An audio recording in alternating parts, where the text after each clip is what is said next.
The Lindberghs left for an extended stay in England after receiving death threats against their second son and unwanted attention from the paparazzi. And the case led to the Lindbergh Law, which made the crime of kidnapping a federal offense.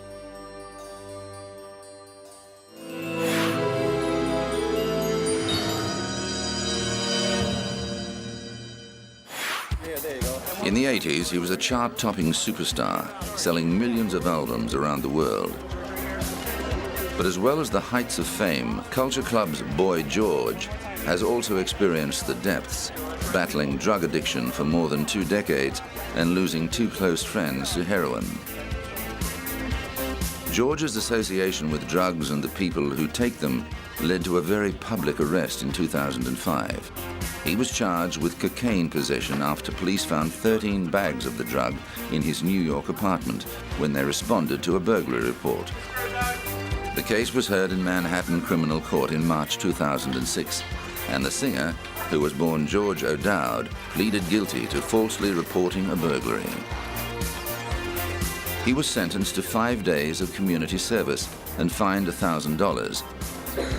The judge dropped the drugs charges, which could have meant a prison sentence of up to 5 years, but ordered George to attend drug rehabilitation.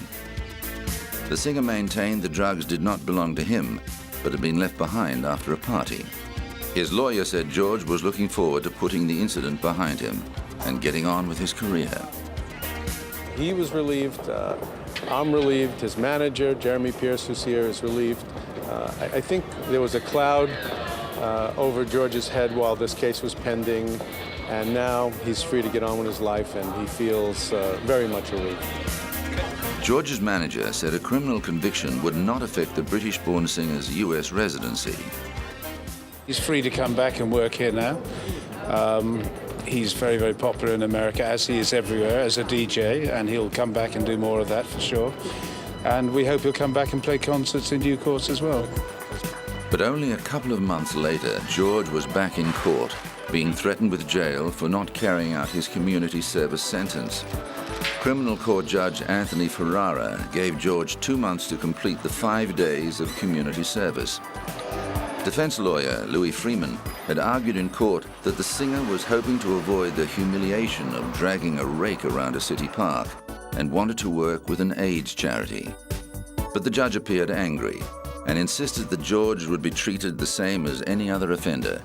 He told him it was up to the singer to make his community service an exercise in humiliation or an exercise in humility, adding that if Boy George did not complete his community service, he would be jailed. George duly appeared on the streets of New York and completed the sentence, his actions recorded by a big posse of media. In 1995, George recounted his drug-induced fall from grace and how he had finally kicked his heroin habit in the autobiography, Take It Like a Man. Later, he made a new career as a disc jockey and record producer. The second volume of George's memoirs, Straight, spent 6 weeks on the bestsellers list in 2007. He continues to tour and perform as a solo artist around the world.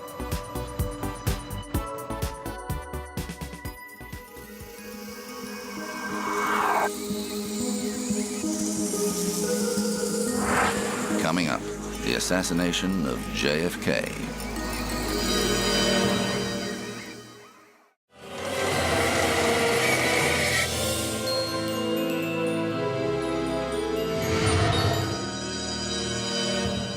When an assassin's bullets ended the life of popular young President John F. Kennedy, the world was saddened and bewildered by the incomprehensible crime.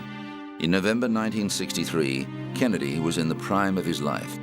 Public admiration of the charismatic young family reached such proportions that the White House became known as Camelot, after the popular musical about the life of the mythical King Arthur and the Knights of the Round Table. His presidency had seen controversy, with a botched invasion of Cuba, the world on the brink of nuclear war during a missile crisis, and an escalating military commitment in Vietnam.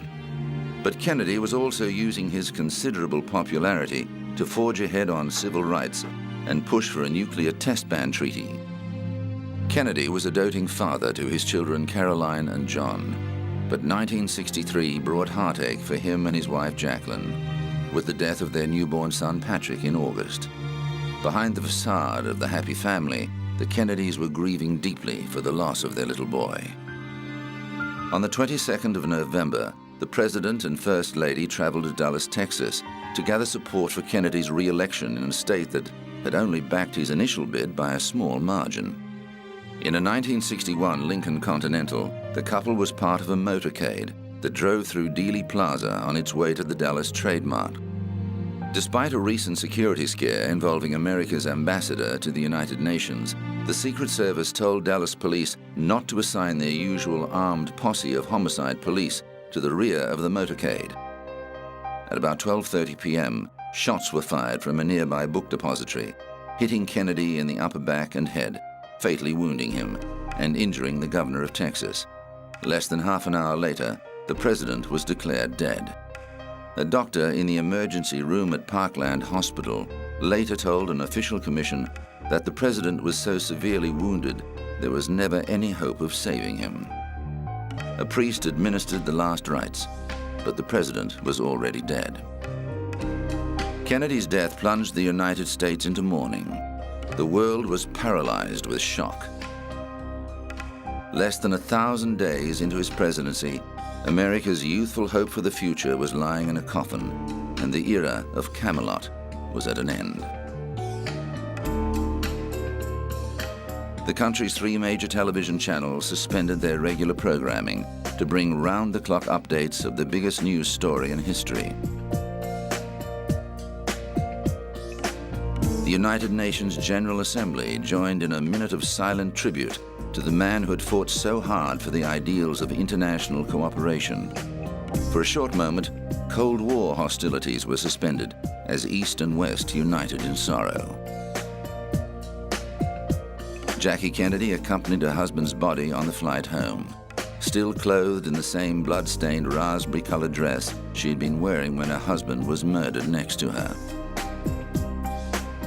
She bravely stood beside Vice President Lyndon B. Johnson as he was sworn in as the 36th President of the United States in an unorthodox ceremony on Air Force One. The aircraft touched down at Andrews Air Force Base, and the President's body was rushed to Bethesda Naval Hospital for an autopsy.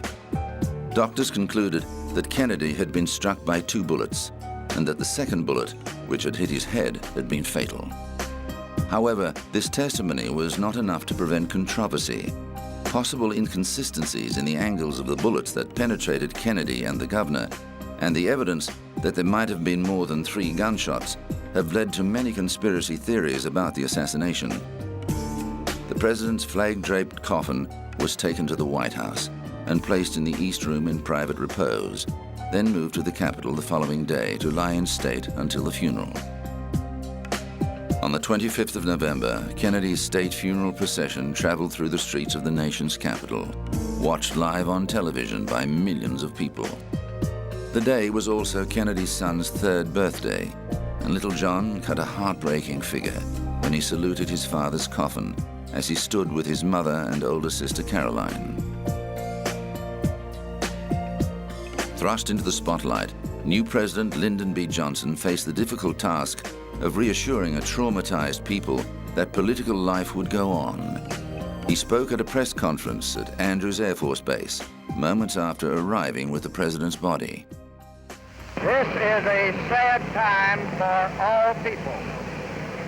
We have suffered a loss that cannot be weighed. For me, it is a deep personal tragedy. I know that the world shares the sorrow that Mrs. Kennedy and her family bear. I will do my best. That is all I can do. I ask for your help and God.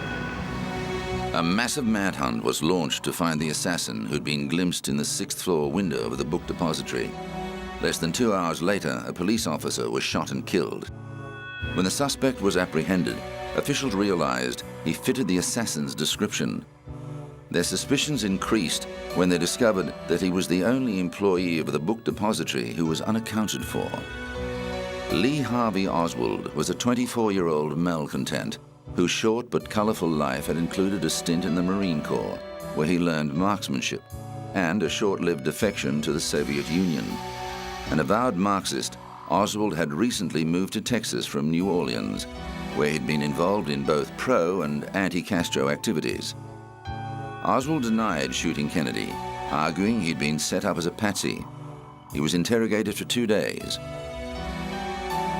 On November the 24th, Oswald was being moved to the Dallas County Jail when he was confronted by nightclub owner Jack Ruby, who shot him dead in the basement of Dallas Police Headquarters.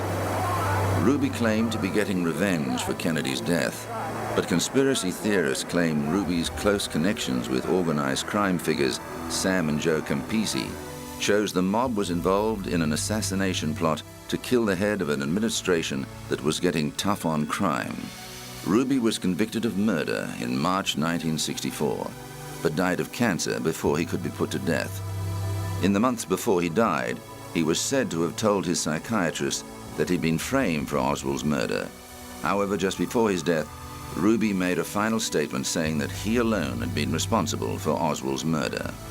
Whether it was a conspiracy or the work of just one man, the assassination of John F. Kennedy remains one of the world's most infamous crimes.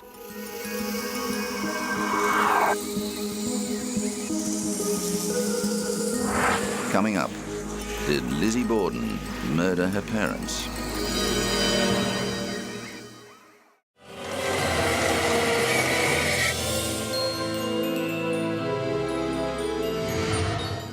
In his 16 years in the music business, rapper Kelvin Brodus, aka Snoop Dogg, has seen out some significant controversies.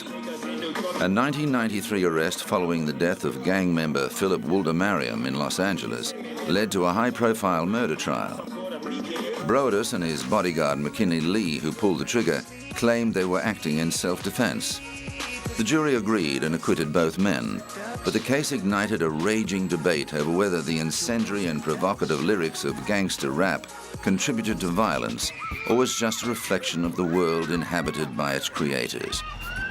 In 2005, Brodus hit the headlines again, this time accused of raping 36-year-old makeup assistant Kylie Bell. But just before the case was made public, the rapper went on the offensive, suing her for extortion. Both lawsuits were eventually dropped. But the law wasn't finished with the troubled rapper, who was back in court in 2007, pleading no contest to felony gun and drug charges. His attorney argued Brodus needed the marijuana for health reasons. Snoop does have a valid medical marijuana certificate and in no way intends to violate the parameters of the health and safety code in this regard. The 35-year-old agreed to 5 years probation and 800 hours of community service under terms of the ruling. The court also banned Brodus from having any gang members in his entourage and ordered him to provide a DNA sample. With a no-contest plea, Brodus avoided a conviction and what could have been up to 4 years in prison, and he was given a strong incentive to stay on the straight and narrow. He knows that he will go to state prison, no ifs, ands, or buts, if he violates probation. It's very, very important. The charges stemmed from an incident in Burbank, California. Brodus was arrested on suspicion of transporting marijuana, and police then found a gun at his home. Brodus already had a 1993 conviction for gun possession. Following this, the musician said he wanted to be known for more than his indiscretions. Just the negative press, they always paint me out to be a bad boy, you know. You never hear about the good things that I do, you know what I'm saying? You always hear about the run-ins that I have with the law as opposed to the things that I do in the positive light. But Brodus' run-ins with the law have already affected his travel plans, with both Britain and Australia refusing him a visa because of his record. However, the rapper says those problems are now behind him, and he wants to focus on performing. I'm the real American gangster, and I would like to do a movie based on that in London, because London has a real fetish for that gangster-style music and movies, and Beckham is a fan of it, so hopefully we'll come together and create a movie or something. Whether or not the two team up professionally remains to be seen, but one thing Brodus is sure about is that he has some big things ahead. His new family-based reality show, Snoop Dogg's Fatherhood, aims to show there's a more sensitive side to the gangster rapper. The man who put the shizzle-dizzle into music is hoping his legal problems are a thing of the past. That is not deal with my family. That's personal issues that me and the law have ran into each other with, and that's all behind me now. I'm on probation now as we speak, so, you know, I put all that behind me. It was just a little mishap that I had, a misunderstanding, so we got understanding, and now we're moving forward, and now the positive things that I do in life will be broadcast as opposed to the so-called negative things. There's life in the old Snoop Dogg yet.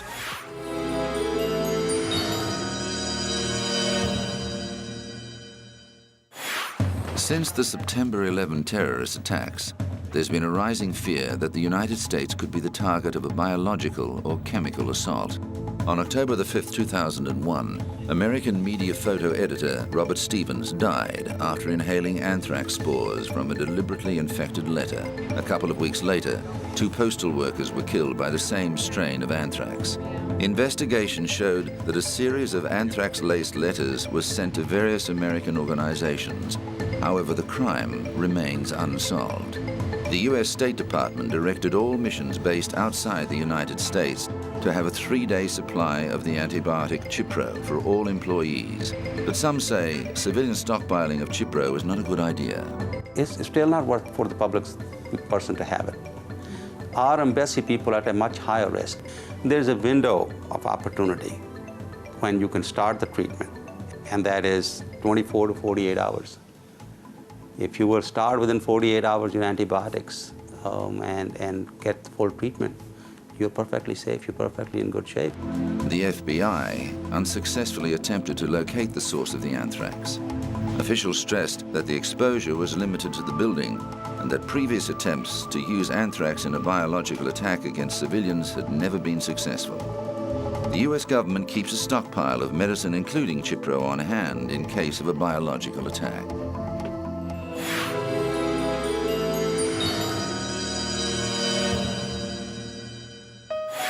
Lizzie Borden took an axe, gave her mother 40 whacks. When she saw what she had done, she gave her father 41. For more than a century, the story behind this schoolyard ditty has intrigued America. Did Lizzie Borden really murder her father and stepmother in cold blood? Or did somebody else commit the gruesome murder? August the 4th, 1892 started like any day in the quiet New England town of Fall River. But late that morning, Irish maid Bridget Sullivan was startled to hear the 32-year-old daughter of the house call out to her that someone had murdered her father. Lizzie said she found Andrew Borden slumped on the sitting room sofa. When the doctor arrived, he discovered that the head wounds were so severe, one of Andrew's eyes was severed. The body of Lizzie's stepmother, Abby, was found upstairs in the guest room. She'd also been bludgeoned to death in a frenzied attack. It didn't take long for police to finger Lizzie as a suspect. She'd had opportunity, and with evidence coming out that her father planned to change his will to make his second wife the main beneficiary, she had motive. The problem was there didn't appear to be any blood on her clothing. Police found a hatchet in the cellar, which they assumed to be the murder weapon, but it was too clean. A few days later, one of Lizzie's friends saw her burning a dress in the kitchen stove. Lizzie said she'd wrecked it by brushing against some wet paint, but testimony about the dress was enough to prompt a judge to commit Lizzie to trial for murder. When the case was heard later that year, the prosecution attempted to tie together circumstantial evidence to connect Lizzie to the crime, but with no conclusive proof, the jury took just an hour to acquit her of all charges. Lizzie inherited her father's fortune, but spent the rest of her life a social outcast. She died in 1927, taking the truth to her grave.